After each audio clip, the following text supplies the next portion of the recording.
It's time to make some bowl blanks.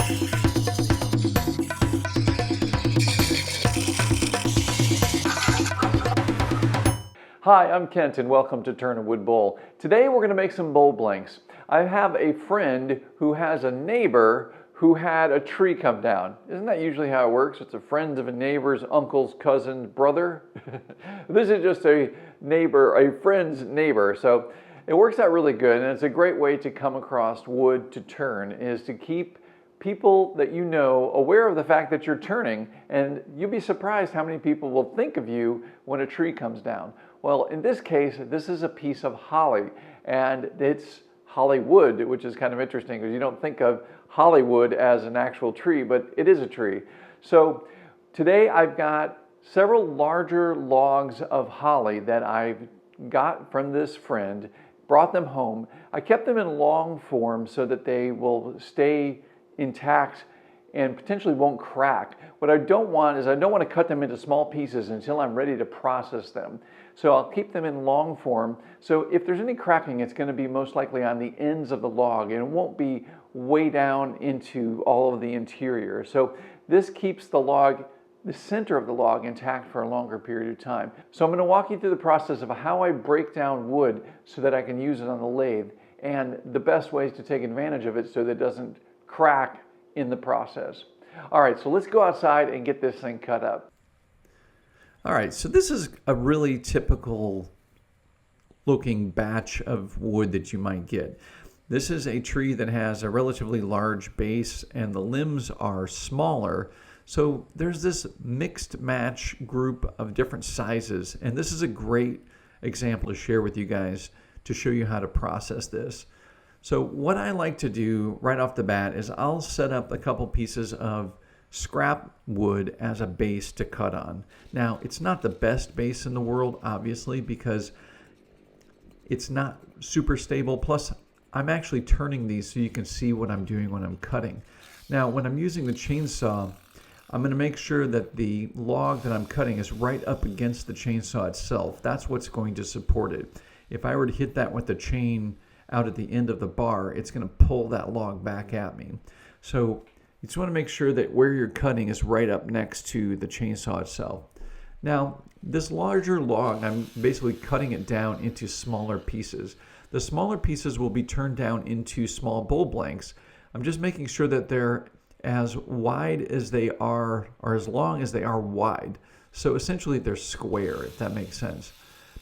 You can make them a little bit longer, and that will allow for any cracking on the end of the log to be turned away, and you won't have to wasted wood because of that. Now here is a crotch section, but it's cut too narrow, and I really can't turn a crotch turning out of this, so I'm going to just split this in half. The side on the left of the screen right now is pretty narrow and small, but this could be a decent spindle turning later. I do some spindle turning, but not a ton. It's just nice to have a few pieces now and then that I can turn. So this piece has a couple different sections in it. I'm just going to split it in half because the ends aren't really clean. It's a little longer than what it needs to be, but those ends aren't really square. So I just kind of eyeball it and go with that. So I've got another crotch piece that's cut like that. I'm just going to split this in half as well. Now with crotches, you need to be aware that sometimes they'll get water trapped down inside there, and that can create rot. And there's some rot right there. So something to be considering. We're going to look at that piece a little closer. And then I'm going to take this piece and take a look at the ends. It looks pretty good. I'm going to probably just split this into 3 sections. You can see how the length of that is just a little bit longer than the diameter, and that gives me plenty of material to turn. Essentially, to get the round shape of a bowl in the middle, we need to have at least a square section. So if I cut these too narrow, I'm basically going to be wasting a bunch of wood. So I want to cut these close to being square. When I say square, I mean the diameter is equal to about the length that I'm cutting the logs. So I'll set these aside as I'm going. Now, this wood is in a changing state, and this is something that we go into great detail in my Treatable Understanding Green Wood course. I would never cut these down to this small size unless I were finished processing them. And that's what I'm doing today. So in other words, if I were in the field, by the way, this is the base of that log that broke off and split. And I don't know the whole story about how this tree came down, but that was cracked all over, and I really don't want to be messing with that. It's cracked throughout. Now, when you have a larger log here, I'm using a crayon, and I'm using the length of the crayon to mark it, and it's about 2 crayon lengths and a little bit longer. And I can see, I thought maybe I could get 3 out of there, but it's actually going to be 2. So instead of trying to make it close, I'm just going to split this in half. So what I was mentioning is, so I would never in the field cut these down to this short length and just leave them. Why? Well, because they're going to crack. The ends are going to crack. So the end grain is going to dry much quicker than anything else because it's exposed. Here I'm finding the center, and I'm going to line up where I'm going to split this. Now I've got a video all about splitting logs. You're going to want to check that out. So what I was getting back to what I was saying is I would never do this in the field and just leave these. In other words, I wouldn't take these, cut them in half, or cut them short and then cut them in half and then just pile them up somewhere. Instead, these need to be sealed, and the farther we can bring them down to an actual bowl blank, the better it's going to be for long-term storage. Now, if I couldn't get to these for a length of time, so for instance, say somebody gives you a tree and you're busy and you're not going to be able to deal with this thing for weeks or maybe even months, well, the best thing you want to do is you want to keep it in long log form. You want to keep this in a state where it's as long as possible. So if you, whatever you can handle, if they're logs this diameter and you can get them 5 or 6 feet long, or almost a meter or 2 meters long, then you want to keep them in that state. Because what's going to happen is that end grain is always going to crack no matter what. So if you have a long log, you can basically sacrifice the ends of the log. So when you do come back to process them, you can cut off those cracked sections, and then you'll have, or you should have, hopefully, have decent wood that's in the middle of that long log. However, if you cut that long log into a bunch of small pieces, all those exposed end grain sections are going to dry out and crack. So you're going to have just a bunch of cracks everywhere, and you most likely won't have enough material to turn. So basically, the processing that we're doing right now takes a little bit of time, and we're going to get this all the way down to a finished state, which I'm going to show you after we get done trimming these up. So I'm taking the larger logs and splitting them in half with the chainsaw. I'm not doing that with some of the smaller ones because of the kerf of the chainsaw itself. The kerf is the space that the blade cuts. And with the chainsaw, it can get to be about 3/8 of an inch. It's a pretty good chunk of wood that's removed. The smaller logs, what I'll do is I'll do that on the bandsaw because the bandsaw kerf is much narrower and it won't waste as much wood. Here I'm doing a ripping cut. There's nothing different about the chainsaw or the chainsaw blade. There's no reason to change blades. There's a lot of people that think you need to have a different blade to do a ripping cut like that, and you don't. It's actually easier on the chainsaw blade because you're just ripping those long grain fibers and pulling them out. Here's a crotch section that we can turn into a beautiful bowl or possibly 2 bowls. Now the cool thing about a crotch section is we basically just need to line up the piths. So we mark the 2 pith areas on the 2 branches, and then I'll mark the pith on the backside, and I'm looking straight down on this and creating a visual mark and creating the line, and I'm marking also on the top of the log so I know where to bring and begin the chainsaw. Each log like this is different and unique. This one seems to be pretty balanced. I should be able to get 2 bowl blanks, one from each side. Now what we're really looking for is that inter area between where the 2 branches come together. Those fibers inside the tree basically weave themselves together, and sometimes they can have this just amazing patterns inside there. So that's what we're really looking for with a crotched bowl. Here you can see the side view of making this rip cut. I'm not pulling out just those long grain fibers because right now I'm cutting through that center woven section, so I've got to cut through a lot of different grain directions in the middle there. But once I get back down to the outside of the bottom of this, I'll get back into those long grains and it'll just pull out those long ripped fibers. Just want to take your time, just let the saw do the work and make sure you keep it nice and straight in line with the pith, both the branches pith and the base of the log pith.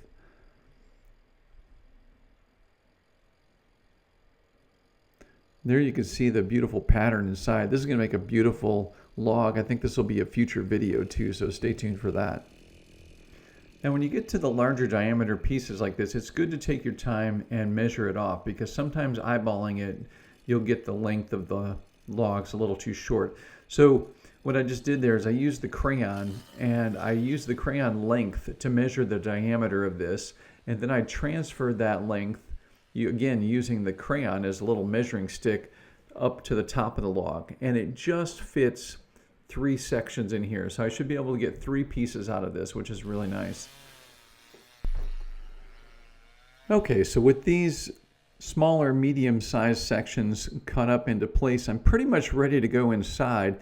I'm going to mark the small ones that I'm going to split on the bandsaw with the crayon, and then I'm going to load them up. I bought this used golf cart and it has a really cool dump bed on it, but the automatic loading feature, look at this, you gotta love it. I really wish it loaded that easily. So I'm gonna bring these inside. There you can see all the different pieces that were cut from that. And now we're gonna get started at the bandsaw. I'm gonna go ahead and do the same techniques I used before. And I'm going to split these logs, but the curve of the bandsaw blade, it's much narrower, so I'm not wasting as much material. I'm still getting the benefit of going through the pith, and that relieves all that tension that is going to end up cracking the logs. And the whole reason we're doing this entire process is so that we reduce or eliminate any cracking of this wood, so that it stays usable for a longer period of time, or at least until we can get it turned into bowls or whatever we're going to do with it. Now some of these, it's interesting because depending on the grain inside the wood and the sharpness of the saw blade on the bandsaw, I need to take my time and actually turn it quite a bit to keep it on that line. So it's another good reason to take your time and mark the tops of each of these logs, so you have a good reference of where you're going to be cutting.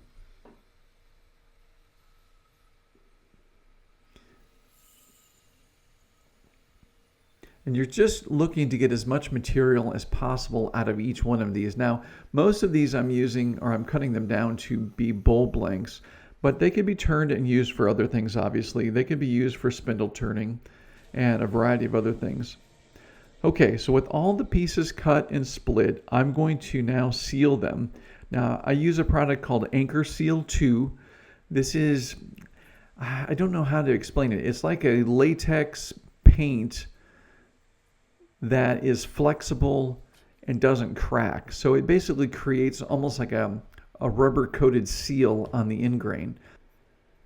The end grain fibers on a log are kind of like the ends of a drinking straw. They are open and they're very porous, meaning the moisture content in the log is going to seep out immediately right next to the end grain fibers. And the end grain fibers are going to dry while the inside of the log stays wet. This is a hickory bowl blank that I had cut the day before, and I needed to seal this. So I'm sealing the end grains, just the end grain, and not the side grain, but just the end grain. There's no reason to use this on the side grain. And there's a couple little cracked areas up along the rim. I like to seal those and keep this thing nice and shut, basically. You're basically closing off those end grains. What that does is it's holding the moisture in the log, and it prevents those end grains from drying out. So the moisture that's in the center of the log moves out towards the end grains, but doesn't escape. Without sealing it, it moves to the end grains, escapes, the end grain area becomes dry, and then it just starts cracking. And that crack will reach deep down inside the log, and it will cause a problem. You'll basically have cracked up bowl blanks that aren't usable. But with the end grain sealed, it balances out that moisture content and lets the entire log lose moisture slowly and gradually over time in an even manner. So that is what prevents the cracking from occurring on the end grain. So I'm going to take my time and just paint all of these. Now I've found that using scrap cardboard underneath them is best. Newspaper and that tends to get ripped up, and it really can't handle all the moisture content from the drippings from this. So I like to use old cardboard underneath the painting area, and then I use some old cardboard on the floor where I'm stacking these up as well. And you want to apply this very liberally. You want to make sure it's coated very well on the end grain, and you want to close up all those end grain pores. Now I'll put a link to the anchor seal and all the other things that you're seeing in this video, including my cutting, my chainsaw equipment and that. I'm also wearing safety protection while I'm using the chainsaw. I was wearing chaps that are designed to withstand the impact of the saw blade if it were to come off the chainsaw. I'll put links to all of that in the description below, so you want to check those out. And if you also are interested in other links for products, I actually have a recommended equipment section on my website over at Turn a Wood Bowl. So if you go to turnawoodbowl.com and click on the recommended equipment section up at the top, you'll see everything broken down into different categories if you'd like. So this is that spindle piece. I'm going to seal the ends of that. I don't know when I'll use this. It's just nice to have. Sometimes it's nice to have a real light colored wood for a project. Now here I've slopped around so much on this cardboard that I can actually just rub the end grain and pretty much seal off one side of this log without even using the brush. Of course, I'll brush it in really good and make sure it's coated. But there you can see I picked it up almost like a rubber stamp.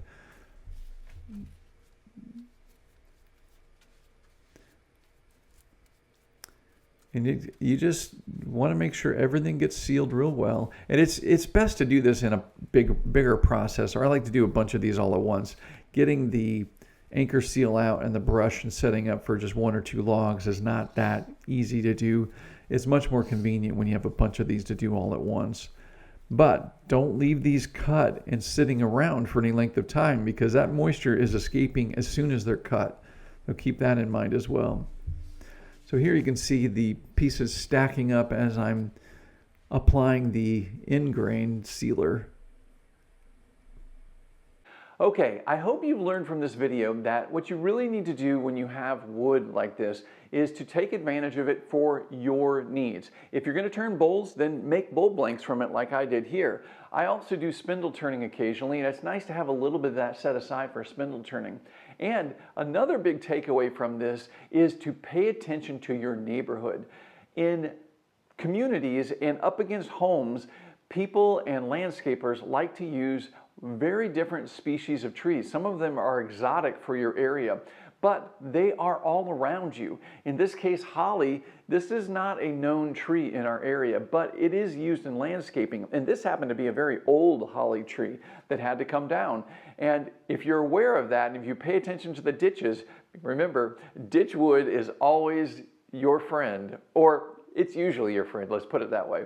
If you pay attention to the things that are cut and cleared in your neighborhood, if you hear a chainsaw, it's a good idea to go see what's being cut. Now, it might be a boring, ordinary tree that's not so great to turn, but it could be something that's interesting, like a species like holly or other different smaller species.